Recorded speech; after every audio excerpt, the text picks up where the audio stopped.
ITS का जी study YouTube channel में आप सभी का बहुत बहुत स्वागत है। और workshop calculation and science second year के छात्रों के लिए कुछ इंपॉर्टेंट क्वेश्चन है जो IT CBT computer based exam 2023 के लिए बहुत इंपॉर्टेंट है। तो इस वीडियो के अंत तक बने रहिएगा और जितना क्वेश्चन रहेगा ये सब CBT एग्ज़ाम के लिए सिलेक्टेड क्वेश्चन लिया गया है, जो ये क्वेश्चन बार बार पूछा जाता है। ठीक है, तो यहाँ पे क्वेश्चन को आप लोग देखिएगा और इसके पहले वाला आप लोग टेस्ट सीरीज नहीं देखे हैं तो चैनल को प्लेलिस्ट में चले जाइए। ठीक है, ये टेस्ट सीरीज चल रहा है जो ये सब क्वेश्चन पूछा जा चुका है और ये डेफिनेटली आएगा। ठीक है, ये ध्यान में रखिए।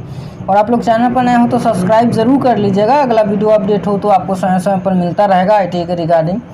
क्वेश्चन क्या पूछ रखा है, गुणांकों को घर्षण के गुणांकों को दर्शाने के लिए किस चिन्ह का प्रयोग किया जाता है। ठीक है, देखिए यहाँ पे घर्षण लास्ट में दे दिया गया है तो कंफ्यूज नहीं होइएगा। ठीक है, ये हिंदी में ट्रांसलेट किया गया है। आप जो है निमी में जाइएगा ना तो इंग्लिश मीडियम में देखने को मिलेगा। ठीक है, तो ये हिंदी में ट्रांसलेट करके आपको यहाँ पे पढ़ाया जा रहा है। तो CBT एग्जाम में दोनों में रहेंगे, हिंदी और इंग्लिश दोनों में। ठीक है, तो यहाँ पे क्वेश्चन पूछ रखा है, घर्षण के गुणांकों को दर्शाने के लिए किस चिन्ह का प्रयोग किया जाता है। 4 ऑप्शन दिया गया है, अल्फा, म्यू, बीटा, गामा। किस चिन्ह का आप लोग प्रयोग करते हो घर्षण के गुणांकों को दर्शाने के लिए, तो आप लोग ध्यान में रखिएगा म्यू का। ठीक है, हम लोग म्यू का प्रयोग करते हैं घर्षण के गुणांकों को दर्शाने के लिए। ठीक है, ध्यान में रखिएगा।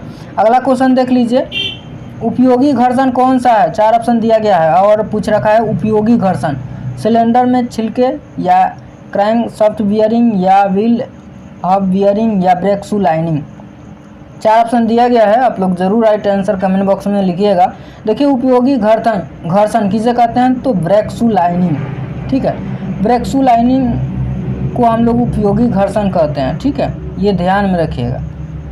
इस क्वेश्चन का राइट आंसर डी हो जाएगा। ठीक है, स्नेहक के 3 प्रकार होते हैं, कौन कौन से होते हैं। स्नेहक के 3 प्रकार होते हैं, कौन कौन से। 4 ऑप्शन दिया गया है इसमें, आप लोग ऑप्शन पढ़िए और राइट आंसर ज़रूर बताइएगा। ऐसे हालांकि समय अभी नहीं है, बहुत कम समय है ऑप्शन पढ़ने का, बट यहाँ पे देखिए स्नेहक के 3 प्रकार होते हैं। सामान्य उपयोगी प्रणाली के लिए स्नेहक के 3 प्रकार होते हैं। ठीक है, तो कौन कौन से होते हैं तो आपको बता दें कौन कौन से होते हैं। Gravity feed system, force feed system और स्पेनलेस फीड सिस्टम। ठीक है, ध्यान में रखिएगा, gravity feed system, force feed system और स्पेनलेस फीड सिस्टम स्नेहक के 3 प्रकार होते हैं सामान्य उपयोगकरण के लिए। ठीक है, ध्यान में रखिएगा। अगला क्वेश्चन है, प्रयुक्त यंत्र का नाम क्या है। स्नेहक के लिए प्रयुक्त यंत्र का क्या नाम है। ये जो दिया गया है यंत्र, ये स्नेहक के लिए उपयोग होता है और इस यंत्र का क्या नाम है बताइए। ये तेल कैन है या स्वचालित हाइड्रोलिक टाइप प्रेशर गन है या टी हैंडल प्रेशर गन है या प्रेशर ग्रीस गन है। 4 ऑप्शन दिया गया है जो स्नेहक के लिए यहाँ पे ये जो यंत्र है उपयोग किया जाता है। स्नेहक ऑयल, ठीक है, जो तेल डाला जाए, आप लोगों ने ऑयल मोबिल देखा होगा। ये यहाँ पे जो स्नेहक के लिए यंत्र जो उपयोग होता है उसका नाम आप लोग ज़रूर कमेंट बॉक्स में बताइएगा। तो देखिए ये टी हैंडल प्रेशर गन है, ध्यान में रखिएगा, इसका आकार भी टी की तरह होगा। ठीक है, ये माइंड में बैठाइएगा, ये CBT एग्जाम में ये सब इमेज वाला ज़्यादातर देता है, तो टी हैंडल प्रेशर गन है। अगला क्वेश्चन क्या पूछ रखा है, यहाँ पे देखिए, उस बिंदु का नाम क्या है जिस पर सभी शरीर का भार एकाग्र होता है। देखिए उस बिंदु का नाम क्या होगा जिस पर सभी शरीर का भाग एकाग्र होता है। प्रारंभिक बिंदु होगा या गुरुत्वाकर्षण केंद्र होगा या सेंट्रेटाइड होगा या केंद्रीय बिंदु होगा। 4 ऑप्शन दिया गया है, राइट आंसर आपको बताना है कमेंट बॉक्स में, बताइए जल्द से जल्द कौन होगा। तो देखिए गुरुत्वाकर्षण का केंद्र होगा। ठीक है, गुरुत्वाकर्षण का केंद्र होगा। उस बिंदु का नाम क्या होगा जिस पर शरीर का भार एकाग्र होता है। तो देखिए गुरुत्वाकर्षण के केंद्र पर शरीर का भाग एकाग्र होता है, ध्यान में रखिएगा। ठीक है, इस क्वेश्चन का राइट आंसर बी हो जाएगा।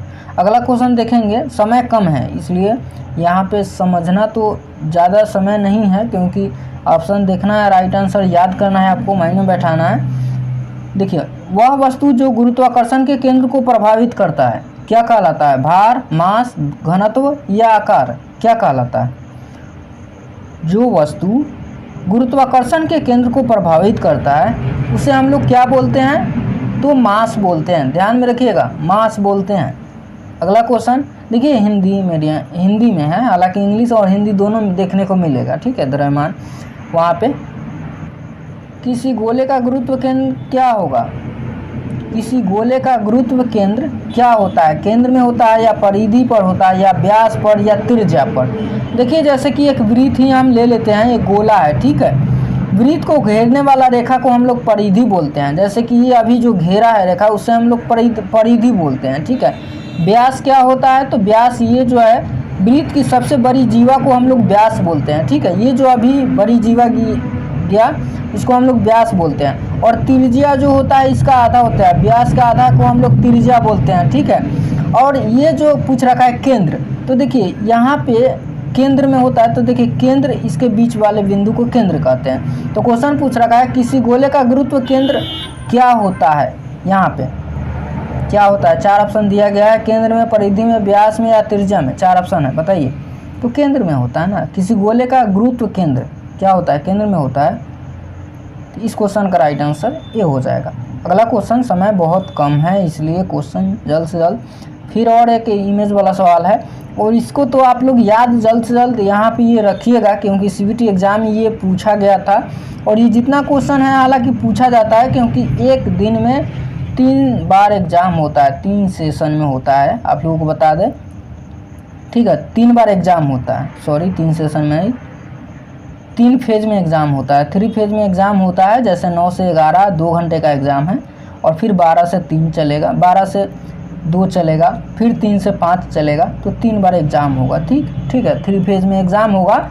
तो यहाँ पे आपको बता दी, ये किसी भी फेज में पूछ सकता है ये सब क्वेश्चन। तो अनियमित आकार का क्षेत्रफल किसके द्वारा सिंपल एस नियम है, यहाँ पे देख लीजिए। अनियमित आकार का क्षेत्रफल पूछ रखा है, ये जो देख लीजिए, देखिए इस तरीके से आपको मिले ना, तो ये आप लोग आंसर आप लोग याद रखना, ठीक है, क्योंकि ये ज़्यादातर माइंड में नहीं रहेगा ये सब, ठीक है।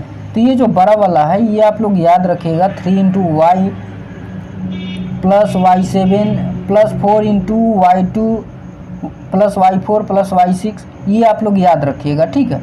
ये वाला इस क्वेश्चन के लिए ये माइंड में बैठा लीजिएगा। अगला क्वेश्चन है खंड के, यहाँ पे देख लीजिए, इस स्कर्व का खंड के क्षेत्रफल का सूत्र क्या होता है।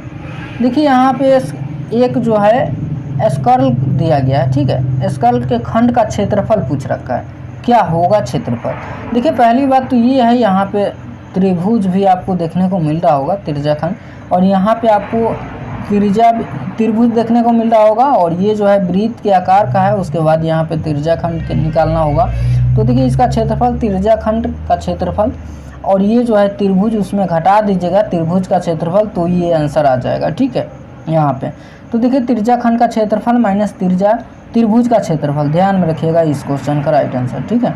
अगला क्वेश्चन यहाँ पे देख लीजिए, वृत्त का व्यास क्या है यदि वृत्त का क्षेत्रफल इतना है।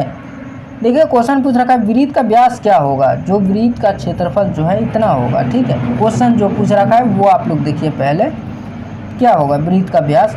तो देखिए वृत्त का पहले त्रिज्या, वृत्त का क्षेत्रफल क्या होता है, तो 2πr² होता है, ठीक है, 2πr² होता है। तो वृत्त का क्षेत्रफल कितना दिया गया है, 78.5 सेंटीमीटर स्क्वायर दिया गया है, और बराबर 2πr² हो जाएगा, ठीक है। अब यहाँ पे देखिए ये जो है जब आप हल करोगे, पूरा समीकरण आप हल करोगे तो आपका r का मान आएगा, ठीक है। जब r का जितना मान आएगा उसमें आपको 2 से मल्टीप्लाई कर दोगे, गुना कर दोगे, तो वो व्यास बन जाएगा, ठीक है। तो ये जो है जब आप समीकरण हल करोगे, ऐसे तो यहाँ पे बोर्ड नहीं है, नहीं तो हम अभी बना देते, लेकिन जब आप समीकरण हल करोगे तो आपको बता दे कि 5 आएगा, ठीक है। जब आप 5 में 2 से गुना करोगे, क्योंकि हमें व्यास पूछ रखा है, त्रिज्या पूछे रहता तो हमें 5 ही आता, बट व्यास पूछ रखा है, तो व्यास बराबर होता है 2 गुने त्रिज्या, ठीक है। तो ये 5 दूनी 10 हो जाएगा, ठीक है, ध्यान में रखिएगा। तो इस क्वेश्चन का राइट आंसर 10 हो जाएगा। आप लोग समीकरण को हल करोगे तो आ जाएगा, हालांकि ये 8, 9, 10 में ही ये सब पढ़ना है, ठीक है। चलिए अगला क्वेश्चन है AQ + BQ का विस्तारित रूप क्या होगा। विस्तार कौन सा होगा। यहाँ पे देख लीजिए विस्तार है, सॉरी विस्तारित नहीं विस्तार। यहाँ पे देखिए ये आप लोग कहते होइएगा कि इतना आसान सवाल दिया जा रहा है, तो देखिए आईटी में ऐसे ही होता है, ठीक है। ये ज़्यादातर टफ सवाल नहीं दिया जाता है, ये इसी में आपका मेमोरी टेस्ट होता है। ये सब जितना क्वेश्चन है ये सब सीबीटी एग्ज़ाम के लिए है और ये आईटी के छात्रों के लिए है, ठीक है। A cube plus b cube का जो सूत्र है वही बता दीजिए। तो देखिए a cube plus b cube का सूत्र क्या होता है, तो आपको बता दें a cube plus b cube minus c cube into हो जाता है और फिर ए प्लस बी हो जाता है, ठीक है। इस क्वेश्चन का राइट आंसर ये याद रखिएगा, ठीक है। ये सब इम्पोर्टेंट है क्वेश्चन। चलिए अगला देख लीजिए। अगला क्वेश्चन क्या आपसे पूछ रखा है, यहाँ पे देखिएगा ए स्क्वायर प्लस बी स्क्वायर का मान क्या होगा यदि ए प्लस बी 9 है और ए बी है 20, ठीक है। देखिए ए स्क्वायर प्लस बी स्क्वायर का मान यहाँ पे पूछ रखा है, तो आपको पता होगा कि ए स्क्वायर प्लस बी स्क्वायर बराबर होता है ए स्क्वायर प्लस बी स्क्वायर का मान क्या होगा, ए प्लस बी 9 है और ए बी 20 है, तो इसका सूत्र क्या होता है, ए प्लस बी का ए स्क्वायर प्लस बी स्क्वायर क्या होता है, ए प्लस बी का होल स्क्वायर और माइनस 2ab होता है, ठीक है। ये आपको पता होगा। तो ए प्लस बी का मान है 9 है तो 9 का square minus 2 multiply A B कितना है तो 20 है, तो 20 हो जाएगा। और 9 मल्टीप्लाई 9 करोगे, 9 गुने 9 तो 81 हो जाएगा, 81 हो जाएगा। और माइनस यहाँ पे 20 दूना हो जाएगा 40, 20 दूना 40 हो जाएगा। तो आप घटाओगे यहाँ पे 81 में से 40 घटाओगे तो 41 आ जाएगा, ठीक है। तो यहाँ पे देख लीजिए 41 कौन सा है, किस ऑप्शन में है, देख लीजिए आप लोग 41 किस ऑप्शन में है, आप लोग देखिए। तो ये सी हो जाएगा, ये -41 नहीं होगा +41 होगा, ठीक है। यहाँ पे -41, तो सीबीटी एग्जाम में कन्फ्यूजन नहीं होना है, तो ये जो है सी ऑप्शन हो जाएगा। अगला क्वेश्चन यहाँ पे देख लीजिए, लोचदार पदार्थ कौन सा है। 4 ऑप्शन दिया गया है, ऑप्शन आप लोग पढ़िए और राइट आंसर जरूर बताइए। लोचदार पदार्थ कौन सा है, नायलॉन है या प्लास्टिराइन है या सेलुलाइट है या पॉलीकार्बोनेट है। 4 ऑप्शन दिया गया है। तो लोचदार पदार्थ हम लोग नायलॉन को बोलते हैं, किसको बोलते हैं, नायलॉन को हम लोग लोचदार पदार्थ बोलते हैं, ध्यान में रखिएगा।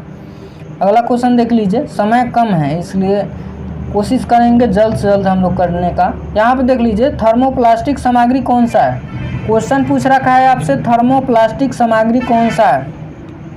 आपको बता दें ये क्वेश्चन जो है ये आईटी सेकेंड ईयर के छात्रों के लिए है और ये सीबीटी एग्ज़ाम में पूछा जाता है, इसको हल्के में मत लीजिएगा, ठीक है। ये आप ये मत सोचिएगा कि हाँ ये सब सीबीटी एग्ज़ाम में नहीं आएगा, यही सब आता है, ध्यान में रखिए। थर्मोप्लास्टिक सामग्री कौन सा है, यहाँ पे 4 ऑप्शन है, ब्यूटेटाइल रबर है या नायलॉन है या नियोप्रीन है या विनाइल पॉलीमर है। 4 ऑप्शन दिया गया है, आप लोग देखिए राइट आंसर ज़रूर बताइए। थर्मोप्लास्टिक सामग्री कौन सा है, तो देखिए विनाइल पॉलीमर जो है थर्मोप्लास्टिक सामग्री है, क्या है, विनाइल पॉलीमर थर्मोप्लास्टिक सामग्री है। अगला क्वेश्चन आपसे पूछ रखा है, यहाँ पे देख लीजिए, पदार्थों के मूल आयाम के लिए परिवर्तन का बीच क्या अनुपात होगा। क्वेश्चन पूछ रखा है पदार्थ, इसके मूल आयाम के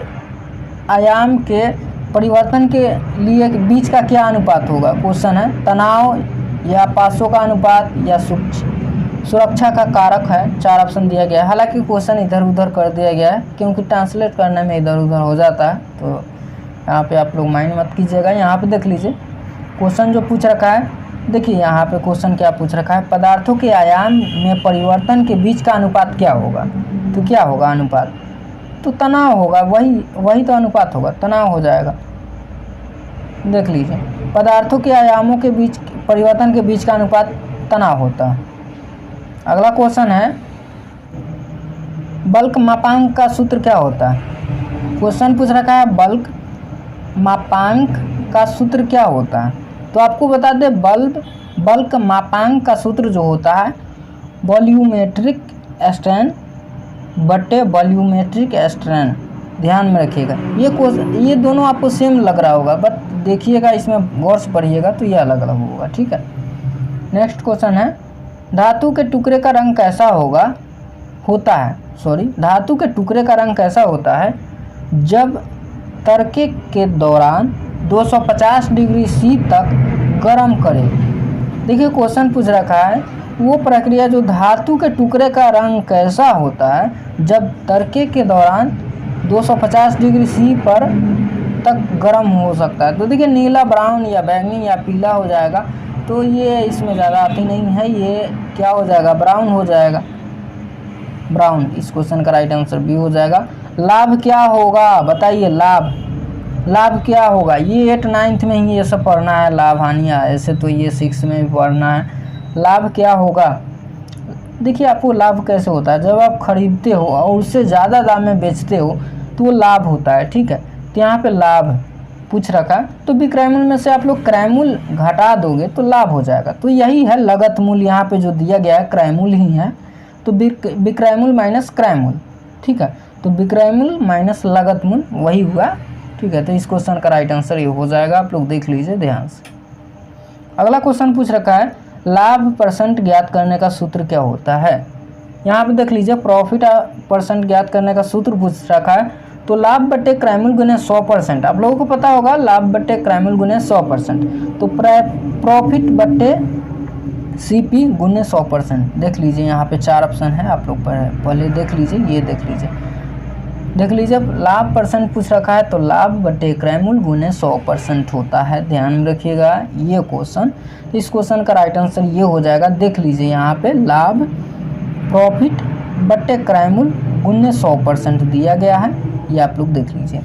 अगला क्वेश्चन की ओर चलेंगे। क्या क्वेश्चन पूछ रखा है, यदि उत्पाद बेचा जाता है तो लगत मूल्य क्या है जो लाभ 72 रुपया होता है, ठीक है। यहाँ पे देख लीजिए, यहाँ पे जो क्वेश्चन पूछ रखा है आप सभी के सामने, देखिए कोई वस्तु है, ठीक है, जो बेचा जाता है 572 रुपया में, ठीक है, लाभ होता है 72 रुपया, बट क्रयमूल्य क्या है, कितना में किना जाता है। तो ये आप लोग ज़रूर बता दोगे, ये सबसे इजी सवाल है। आप खुद बताओ कि आप 572 रुपये में बेच रहे हो और आपको लाभ हो रहा है 72 रुपये, तो आप कितने में खरीदे होंगे, तो 500 रुपये में ही तो खरीदे होंगे। 500 रुपये में हम खरीदेंगे तब हम 572 रुपये में बेचेंगे, तभी तो हमें 72 रुपया फ़ायदा होगा।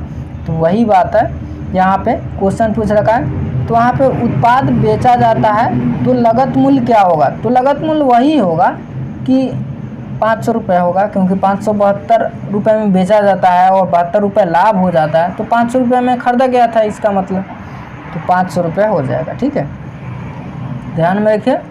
अगला क्वेश्चन की ओर चलते हैं, और क्वेश्चन क्या पूछ रखा है यहाँ पे देखिएगा। क्वेश्चन पूछ रखा है, यहाँ पे देख लीजिए, विस्तृत अनुमान तैयार करते समय विचार किया जाने वाला मुख्य कारक क्या है। क्वेश्चन पूछ रखा है क्या होता है, कौन सा कारक होता है जी। तो देखिए विस्तृत अनुपात तैयार करते समय जो विचार किए जाने वाला मुख्य कारक क्या है, तो सामग्री का ब्रॉन्ड मुख्य कारक है, ध्यान में रखिएगा। अगला क्वेश्चन, समय कम है, 132 किलो वोल्ट लाइन के लिए किन केबलों का उपयोग किया जाता है। देख लीजिए ये आपके सामने, देखिए आप लोगों ने 66,000 132,000 वोल्ट आप लोगों ने जो है ये सुना होगा, पढ़ा भी होगा। ये सब medium lower voltage, medium voltage, high voltage, super high voltage, ये आप लोगों ने पढ़ा होगा। ज़्यादातर ये इलेक्ट्रीशियन के छात्रों के लिए ये क्वेश्चन इम्पॉर्टेंट है, और ये इलेक्ट्रीशियन में ये तो वर्कशॉप कैलकुलेशन सभी ट्रेड के छात्रों के लिए रहता है, आपको भी पता होगा, बट ये इलेक्ट्रीशियन ट्रेड के छात्रों के लिए ये पता होगा। हालांकि 132,000 वोल्ट लाइन के लिए किन केबलों का उपयोग किया जाता है, कौन से केबल का उपयोग करते हैं। ये सुपर हाई हो गया वोल्ट, उच्च तनाव का उपयोग, या सुपर टेंशन का, या अतिरिक्त उच्च तनाव, या अतिरिक्त सुपर वोल्टेज का, बताइए। तो ये अत्यधिक सुपर वोल्टेज है, ठीक है। 132,000 वोल्ट लाइनों के लिए किन केबलों का उपयोग किया जाता है, तो यहाँ पे जो दिया गया है अतिरिक्त सुपर वोल्टेज का हम लोग उपयोग करेंगे, ये ध्यान में रखिएगा। और इसके पहले वाला क्लास में आप नहीं देखे हैं तो आप चैनल को प्लेलिस्ट में चले जाइए, वहाँ पे मिल जाएगा, ठीक है। और आप लोग चैनल को सब्सक्राइब ज़रूर कर लीजिएगा, अगला वीडियो अपडेट हो तो आपको समय समय पर मिलता रहे। और ऐसे इसी तरीके से हम आपको क्वेश्चन देते रहेंगे। और सेकेंड ईयर के छात्रों के लिए इंजीनियरिंग ड्राइंग ED का है, एम्प्लॉयबिलिटी स्किल का है, इलेक्ट्रीशियन थ्योरी का है, ये सब प्लेलिस्ट में जा कर के मिल जाएगा। तो आप लोग प्लेलिस्ट में जा करके और आप लोग देख लीजिए, जितना क्वेश्चन है इंपॉर्टेंट क्वेश्चन है। कोई मन में डाउट है कमेंट बॉक्स में ज़रूर लिखिए। जाते जाते वीडियो को लाइक कर दीजिए और चैनल को सब्सक्राइब कर लीजिएगा। चलिए मिलते हैं नेक्स्ट वीडियो में। वीडियो अंत तक देखने के लिए बहुत बहुत धन्यवाद।